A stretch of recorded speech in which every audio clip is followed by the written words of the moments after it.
excuse my language, the balls, okay, to make themselves something out of themselves, all right? So they're trying to take a little bit of your, what your energy and what you're doing for yourself. That makes me feel a lot better because I read a lot of things about Joker's Wild sucking. So Actually, that's funny you should say that because the other day, I think it was Wink Martindale, wasn't it, on Joker's Lord. Wild?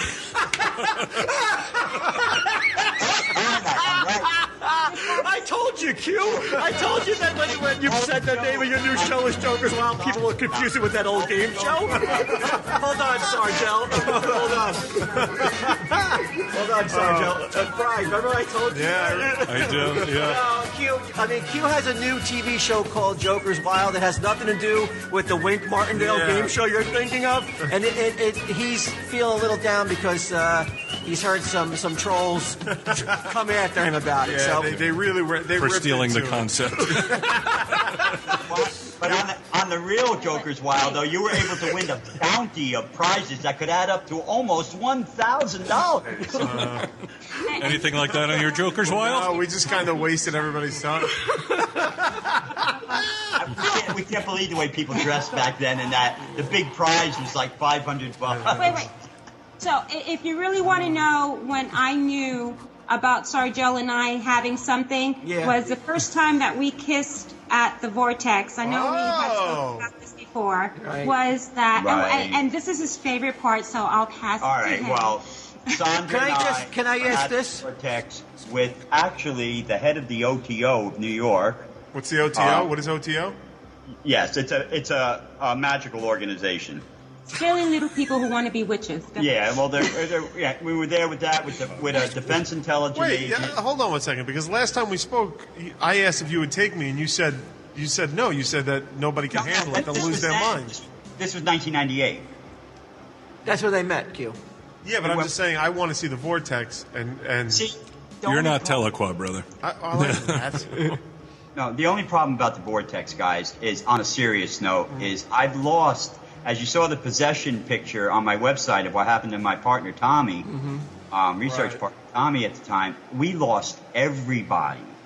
We just found out that there was a gentleman named Bruce Cornett who was a triple PhD, and his life just fell apart after that. It just, when you're there, actually, it's why I related to Dogma so much with Jay and Silent Bob. Because that's how you have to be to survive at the Vortex. If you go in there serious and stuff, you're fodder for the gods at that point. But if you go in like this, You got to go in there and go nooch.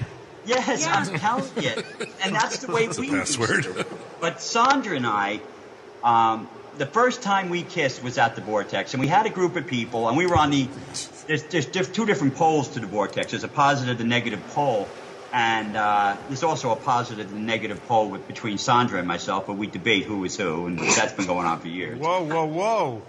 A negative poll, you say? Yeah, that sounds sexy. Can I ask this question? The first kiss obviously was very significant for you guys.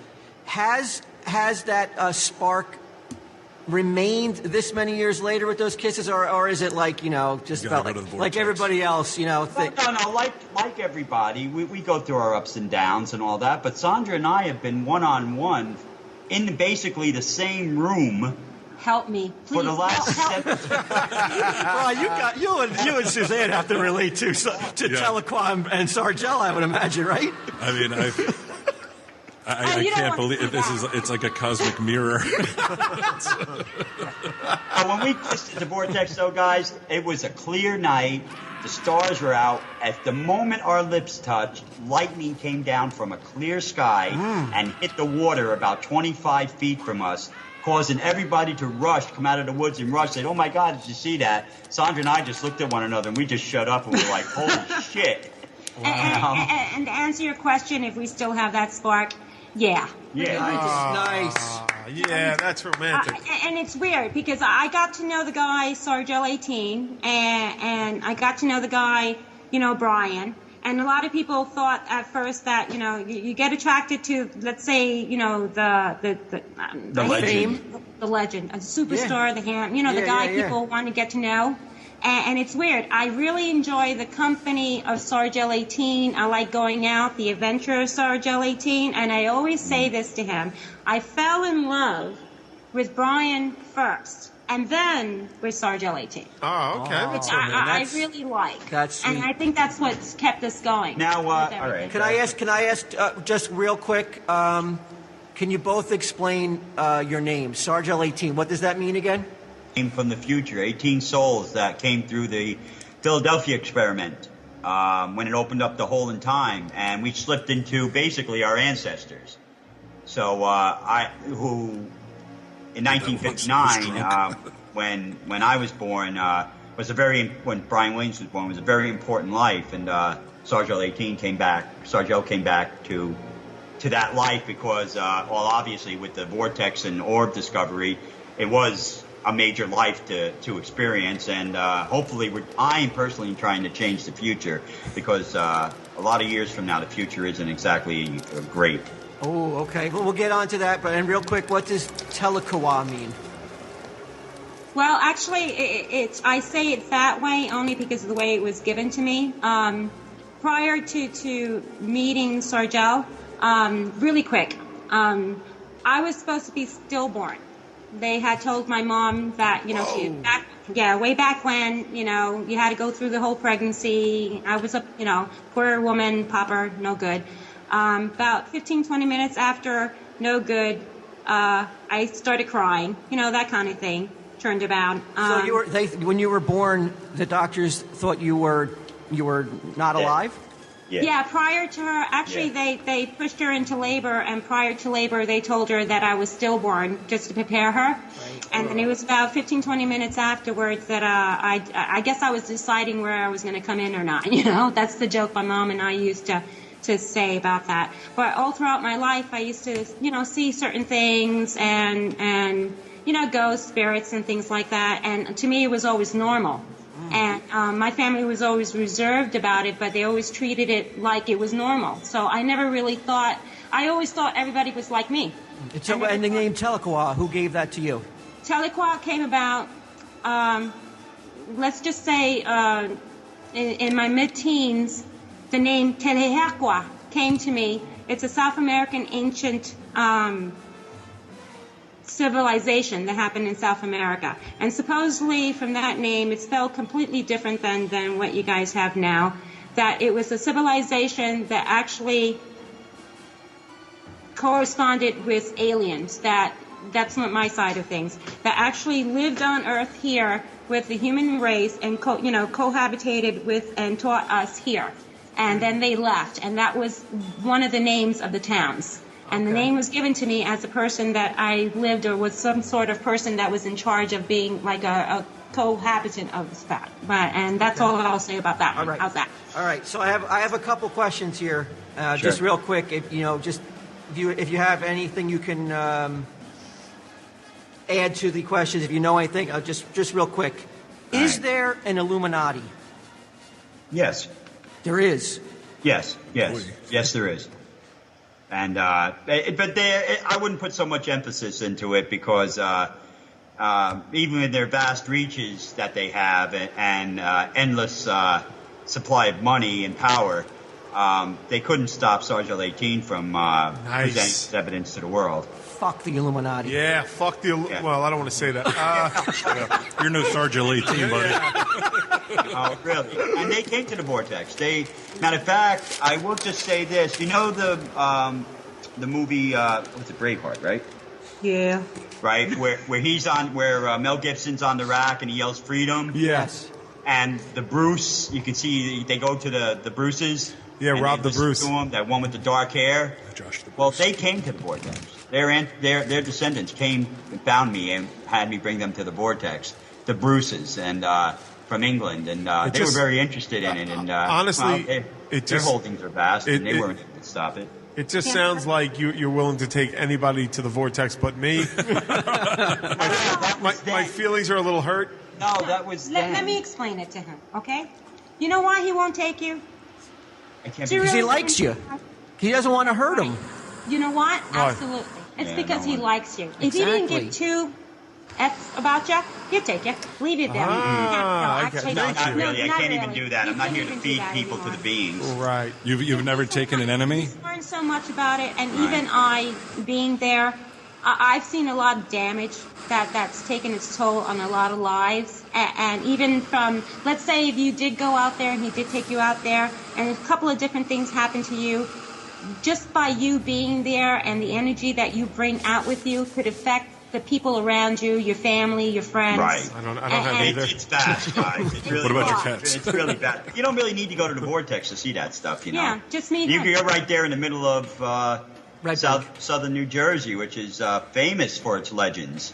Yeah. Just that some of those legends have come to the vortex, and I've taken pictures and video of them. All right, so we just to nail you down, there is an Illuminati, but we really shouldn't worry about them. Nah. As long as you have your show and you're up there, they're not Yeah. doing anything to you. I actually They're fans think of that's Impractical Jokers. Sarge L, I have a question for you. In all the time that you've been with Telaqua, have you ever gotten into a situation where you're arguing and like so many guys become annoyed and you're like, why don't we take a walk out to the vortex? No, actually, we don't really need to do that. We've once we had an argument in the most haunted hotel Oh my God. in Pennsylvania here, in New Hope. New Hope, Pennsylvania, and room number 6, and they wouldn't let us go in there at first. We're like, look, give us room number 6. And she gave it to us. And we whipped out the money, and of course they gave us room number 6. And we had an argument about something, and I started taking pictures, and we took pictures of the ghost right in the corner of the room watching Oh, us. wow. Yeah, Yeah. in room number 6, and No, it was like cool. Now, let me tell we got there. The manager, of course, didn't want to give us the room. Then I spoke to her, and then Sir Joe spoke to her, and she did it as a goof. And then Ben Franklin spoke to her. Right, and she said these guys aren't going to laugh tonight, and they actually had a bet that he and I were. Oh, gonna yeah, that we cut weren't out. gonna laugh. We weren't going to laugh. Yeah. So Wait, we now- got there- Wait, who had this bet? Who had the bet? The manager. Like the hotel club Yeah. manager, because people So we get there, we're hanging out, little tiny room, really cute place and everything. So he and I were having an argument on who's going to take pictures first and in what direction, who's going to stay up and all that kind of jazz. And then we wanted to walk around the hotel. Brian, So as just we're real sitting quick, there- Telaqua. I mean, Brian, I'm not kidding around. This really does sound like a cosmic mirror for you and Yeah. Suzanne. Yeah, like hotel clerks being like, why don't you guys break up? Well, if we argue too hectically, we imagine the walls would bleed. Yeah, I've yet to see But that. we really try not to because we don't want. I mean, we don't know who we're affecting, around Sure, us. of course. And, you got to be careful all the time. You have to walk a straight line. Me and her alone is one thing, but me and her around other people, it can be dangerous to them. Me especially, I'm a walking doorway. I'm a window of divine providence. Wherever I go, like if I was sitting right there with you, you guys could take pictures right then of things. and I could wish take you were pictures. here, man. We did try to get you here, right, Brian? Q. No, I tried to get Sarge L in the store tonight. That would have been amazing. Well, I am looking to come soon, guys, because Okay. I just think the world of you guys and what you built out there, and you. with the help of Kevin and all that, and Thank you. You guys have done so much, and you've lasted, Thank you. and that's the thing, is to last. I tell you what, I always say this. I tell Brian this all the time. I will never forget that time you came down here. You left such an impression on me so many years ago. I never forgot you. I always remembered your name, and I always wondered what you were up to, and I'm so glad that we're able to keep in touch now. Well, it's so weird having some guy spring in. I mean, you guys, we're famous, are famous, for your what you've done in the movies and your with shows. the store and True shows TV. and all. Yeah. And here I come bounding in with my son saying, "I'm Sarge L18. I take pictures of demons and stuff like the Golem and all that." I remember that. Walt, he saw Yes. the movie. 20 minutes later, he tells me, "I'm going with Ray. I'm going to Red Bank." And I went, "What?" And he goes, "I'm leaving right now." And we were "Where in are you Warwick, New going?" York. Red Bank. Oh, okay. And then they just left. Okay, let's get right back to the questions because we have only a short bit of time at you tonight, so I definitely want to get through this. The Malaysian airplane that disappeared. Any Yes. thoughts?